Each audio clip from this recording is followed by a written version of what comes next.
শোভনীয় নয়। আমি কতগুলো সিস্টেম মেনটেন করি।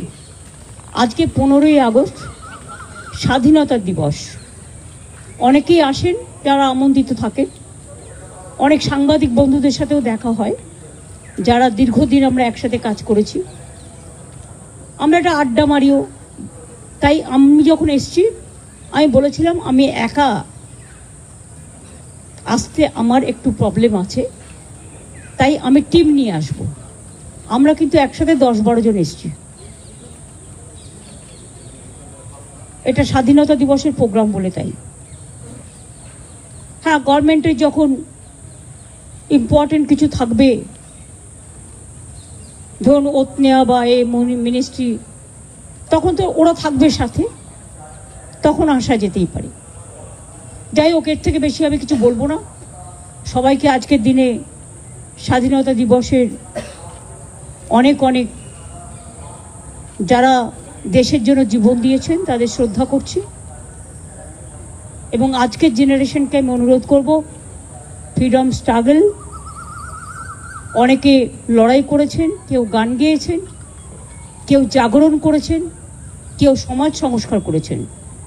তাদের সবটাই যেন ভালোভাবে আমরা অনুকরণ করি।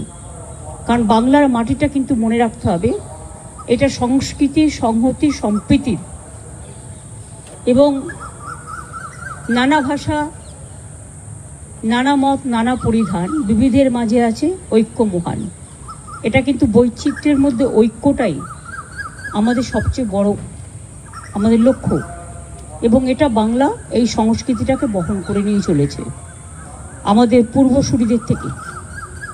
আজকের দিনটা এই ছবিতে অনেকটাই গুরুত্বপূর্ণ, সবাইকে জানাই। আর আর কি আছে বলি? যা ঘটলো পুরো ভাঙচুর করা হলো, যেভাবে এমার্জেন্সি তছনছ করা হয়েছে। আরজি করে যে ঘটনা ঘটলো দিদি, যেখানে ভাঙচুর করা হলো, তছনছ করা হলো।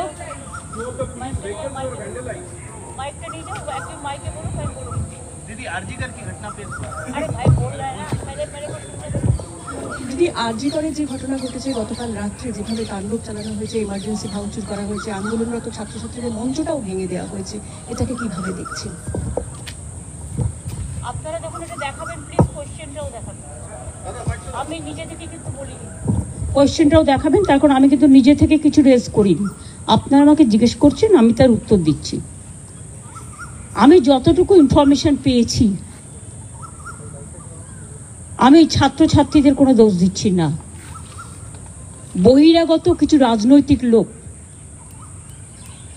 যারা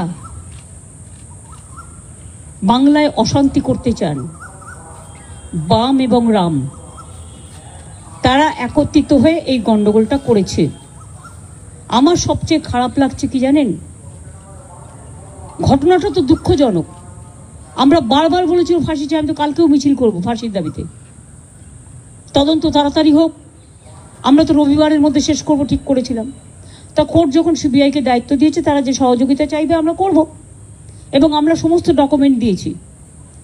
যেগুলো কিছু কিছু লিক করা হচ্ছে, সেটা আমাদের পুলিশ যখন এনকোয়ারি করছিল কিছু লিক হয়নি। কারণ সুপ্রিম কোর্টের একটা ইনস্ট্রাকশন আছে, মৃতদেহের ছবি বা তার নাম বা মিডিয়া ট্রায়াল যতক্ষণ পর্যন্ত এনকোয়ারি শেষ না হচ্ছে ততক্ষণ করা যায় না। তাও আমরা কাল দেখেছি।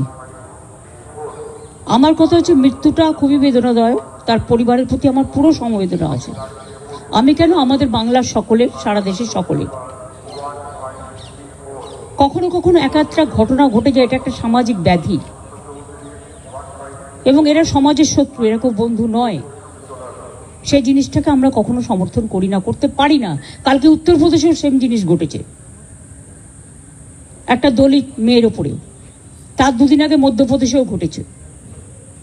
এর আগে আপনারা দেখেছেন হাতরাসও ঘটেছে, বিলকিস বানু ওখানেও হয়েছে, সাক্ষীর ওপর হয়েছে, যে রেসলার। এরকম অনেক কেস, উন্নাও থেকে শুরু করে সব জীবন্ত জ্বালিয়ে দেওয়া হয়েছে। এই কেসগুলো আমি মনে করি যারা করেন, it's a big and big, কি বলবো আমি জানি না, extra ordinary criminal it's a crime, big crime. এর কোনো শাস্তিতে লাভ নেই, একটাই শাস্তি, ফাঁসি দিয়ে দাও, যাতে একজনকে ফাঁসি দিলে অন্যরা কিছু করবার আগে ভয় পায়। কিন্তু আমি এটা নিশ্চয়ই বলবো, প্রকৃত দোষী যেন শাস্তি পায়, নিরপরাধী যেন না পায়। কারণ ধনঞ্জয় চ্যাটার্জির কেসটা এখন প্রতিদিন কাগজে লেখা হচ্ছে। তার হয়ে একজনকে সাক্ষী দিতে বলা হয়েছিল, যে সাক্ষী দিয়েছিল সে স্বীকার করছে যে আমার পাপবোধ হচ্ছে, আমাকে দিয়ে তখন জোর করে বলানো হয়েছিল। এই দিকটা আমরা যেন লক্ষ্য রাখি, দোষীরা শাস্তি পাক, কিন্তু কোনো নিরপরাধীকে যেন এই শাস্তি পেতে না হয়। যে ডাকতে পারে, সবাইকে কথা বলতে পারে, আলোচনা করতে পারে, কারো কোনো কোয়ারি থাকলে ডাকতেই পারে, এটা তো ইনভেস্টিগেশনের নিয়ম। আমাদের পুলিশও প্রায় 34 জনকে ডেকেছিল, বাদবাকি আরও কিছু ডাকার কথা ছিল। আমাদের টাইম ছিল রবিবার পর্যন্ত। এটা আমি তোর বাবা মার সাথে কথা বলেই ঠিক করেছিলাম যে রবিবার পর্যন্ত যদি আমরা তদন্ত শেষ করতে না পারি তাহলে আমি সিবিআইকে দিয়ে দেবো। এবং আপনারা দেখুন, আমি সোমবার দিন ওনাদের বাড়িতে গেলাম। ঘটনা ঘটেছে শুক্রবার, পুলিশের হাতে টাইম ছিল মঙ্গল, বুধ, বৃহস্পতি, শুক্র, শনি। তার আগে কোর্ট অর্ডার দিয়ে দিয়েছে, আমাদের কোনো আপত্তি নেই। কোর্ট যা ভালো বুঝেছে করেছে। এবং আমি মনে করি যে কোর্ট 2-3টে কথা বলেছে, তার মধ্যে সিবিআই যেমন বলেছে, সাথে সাথে এটাও বলেছে যে আমি চাই যে যারা পরিষেবা দিচ্ছেন না তারাও কাজে যোগদান করুক। আমাদের তরফ থেকে হেলথ প্রিন্সিপাল সেক্রেটারি অনেকবার অনুরোধ জানিয়েছেন, আমিও পাবলিকলি অনেকবার অনুরোধ জানিয়েছি যতটা সম্ভব। যে ক্ষতি হয়েছে কালকে আরজি করে, যারা এই তাণ্ডব করেছে তারা কিন্তু ছাত্র আন্দোলনের সাথে, এই আরজি করে ছাত্র আন্দোলনের সাথে যুক্ত নয়, তারা আউটসাইডার আমার যতদূর মনে হয়। আমি যতটুকু ভিডিও দেখতে পেয়েছি, কারো হাতে ন্যাশনাল ফ্ল্যাগ, তারা হচ্ছে বিজেপি, আর কারো হাতে ডিওয়াইএফ এর সাদা লাল ফ্ল্যাগ। আমার কাছে 3টে ভিডিও আছে, আমি দেখেছি। কালকে পুলিশকে যেভাবে আক্রমণ করা হয়েছে, আমাদের একজন ডিসি যিনি নিরাপত্তার জন্য ওখানে ছিলেন, আমার 2জন ওসিও ছিলেন, 1 ঘন্টা তাকে খুঁজে পাওয়া যায়নি। আনকনসাস অবস্থায় তাকে উদ্ধার করা হয়, তখন তার মাথা ফেটে মানে চুরচুর করে রক্ত পড়ছে। তাকে আমি সঙ্গে সঙ্গে রাত 3টে আমি পুলিশকে বলি ওকে অ্যাপেলেতে নিয়ে যাওয়ার জন্য, কারণ ব্রেন স্ক্যান ট্যান করতে হবে। আর এটা অনেক সময় মাথায় আঘাত পড়লে কোমা টোমাতে চলে যায়, সঙ্গে সঙ্গে ট্রিটমেন্টটা ঠিকমতো না হলে। তাছাড়াও অনেকেই মার খেয়েছে পুলিশের, কিন্তু আমি একটা সাধুবাদ তাদের দেবো, তারা ধৈর্য হারাননি। এত তাণ্ডব দেখেও তারা সহ্যের সীমা হারায়নি। তারা শান্তির জন্য কাউকে আঘাত করেনি, এটা ভালো। বাঁধ ভেঙে গেলে, একটা গান আছে না রবীন্দ্রনাথ ঠাকুরের, বাঁধ ভেঙে দাও, বাঁধ ভেঙে দাও, বাঁধ ভেঙে দাও। বাঁধটা ভাঙা উচিত না। আন্দোলনের পরিসীমা, আন্দোলনের সীমা যারা আন্দোলন করে তাদের নজরে রাখতে হয়। আমি ছোটবেলা থেকে আন্দোলন করেই জন্মেছি, আন্দোলন করেই বড় হয়েছি। আমরা কোনোদিন হসপিটালের ভেতরে গিয়ে সব তাণ্ডব করিনি, ফায়ার ব্রিগেডে গিয়ে এসব করিনি, এসব মাথায় রাখবেন। দীর্ঘদিন দাঙ্গার সময় রাজনীতি করিনি।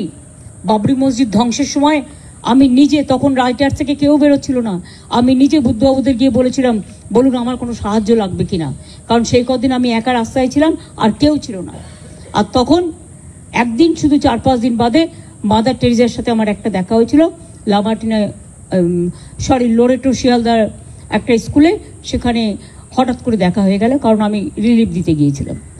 তাছাড়া কেউ সেদিন রাস্তায় ছিল না। 7-8 দিন দাঙ্গায় প্রচুর মানুষ মারা গিয়েছে।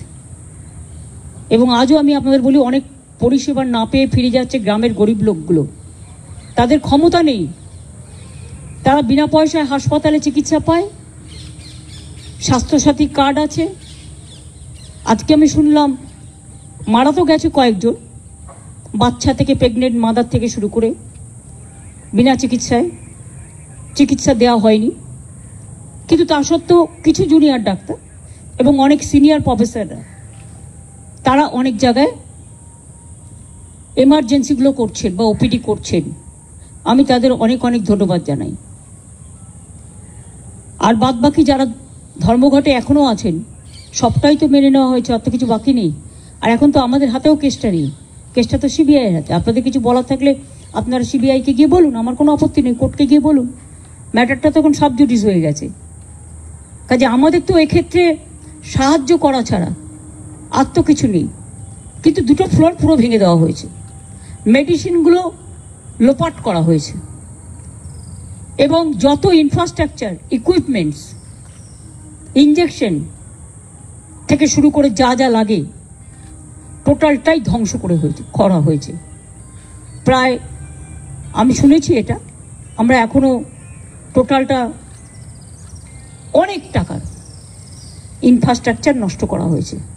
নতুন করে আবার হবে কিনা আমি জানি না, কারণ এগুলো করতে এত মেটেরিয়ালস রাখতে এই হসপিটালগুলোতে আমাদের প্রচুর মেডিসিন থাকে, প্রচুর স্যালাইন থাকে, প্রচুর অক্সিজেন থাকে, প্রচুর সিসিটিভি থাকে, প্রচুর ইঞ্জেকশন থাকে, আরও নানা রকম জিনিস, এমআরআই থেকে শুরু করে স্ক্যান থেকে শুরু করে অনেক কিছু থাকে।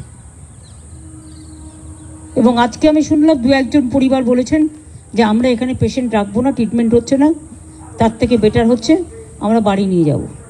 তা যদি কেউ পেশেন্টকে বাড়ি নিয়ে যেতে চায় সেটা তাদের নিজেদের ব্যাপার, নিজেদের অধিকার। কাজে এ ব্যাপারে আমার কোনো বক্তব্য নেই। আমরা চেষ্টা করব, যদি তিনি কোনো হাসপাতালে শিফট করতে চান আমরা নিশ্চয়ই তাদের সাহায্য করব। এটা মানবিক ব্যাপার, রোগীকে চিকিৎসা দেয়। ঠিক আছে? পুলিশের ড্রেস পুড়িয়ে দেওয়া হয়েছে, পুলিশের মাথা ফাটিয়ে দেওয়া হয়েছে, পুলিশকে জঘন্যভাবে আক্রমণ করা হয়েছে। আমরা কি একবারও ভাবি দুর্গাপুজোর সময় নিরাপত্তা দেয় কারা? কারা দেয়? কলকাতা পুলিশ দেয়, স্টেট পুলিশ দেয়। খেলা থেকে শুরু করে, রাস্তার জ্যাম থেকে শুরু করে, সাংস্কৃতিক অনুষ্ঠান থেকে শুরু করে, চলচ্চিত্রের শুটিং থেকে শুরু করে সব ব্যাপারেই তো এই রাজ্য পুলিশই কাজ করে, কলকাতা পুলিশই কাজ করে।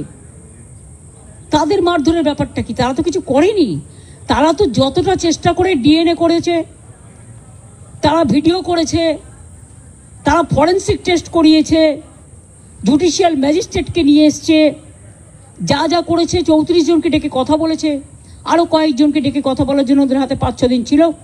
তাছাড়াও বারবার করে সব কিছু মা বাবাকে দেখিয়ে আসা হয়েছে। টোটাল রিপোর্টটা,